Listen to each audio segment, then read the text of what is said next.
Day 2 is looking at what could go wrong with replication to transcription to translation. So we're starting again with our DNA from yesterday.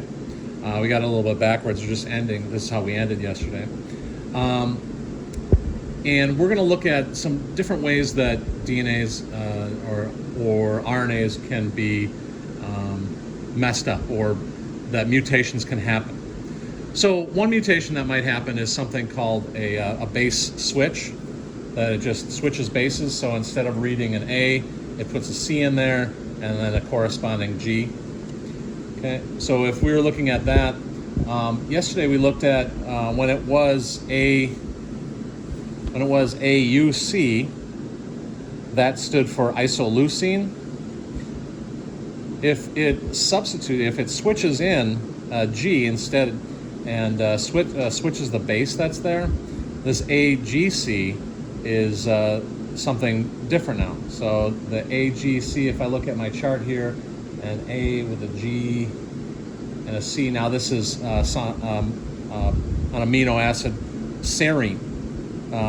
So it'd be a different amino acid would be put in there, and so now you have a totally different protein. Other things can happen. So we'll go back to the original we had. The AT was here. So other things that can happen, it can be reading through this and maybe it gets looped around. It could repeat this whole thing. It can also do things like insertions and deletions. So if we inserted, let's go like this. And if that's the RNA, it would be an AUU. So all we did was we inserted an A and a T. So we inserted an A into our DNA. We moved everything down. Now the A came with a T that's read as a U.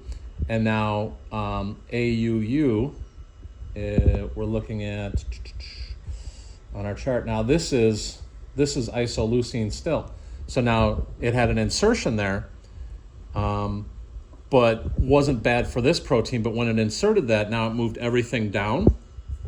And now instead of the next one being AGG, now the next one, because they're read in threes, is this CAG. So it turned, I think yesterday it was arginine was what it ended up with, but now CAG, that's going to be glutamine. So instead of going from isoleucine to arginine, now it's going isoleucine to glutamine. So now you have different amino acids in a row. It's going to be a totally different protein. So that was an insertion. Let's take out the one we inserted. And that same thing can happen with deletions. Let's say that this was down here, the next part. So it went isoleucine to arginine normally, and something gets deleted. So let's get this one out of here. Okay. Now a part was deleted, whether it was deleted when in the DNA or deleted in the mRNA, but now when the tRNA comes and reads that, you still have your isoleucine, but now the next thing, GGC, so guanine, and cytosine in a row would be glycine. So it would go isoleucine, and then instead of arginine, it would go to glycine, which is a different amino acid.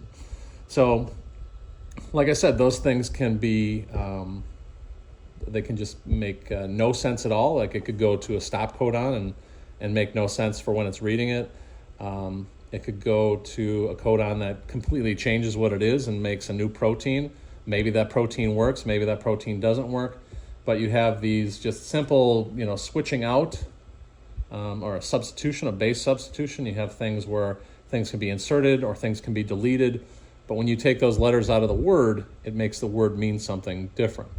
And those can be, and we'll look at, those mutations can be sometimes neutral, they can be sometimes beneficial, and they can be sometimes, if you're doing this week's work on genetic disorders, sometimes they can be detrimental.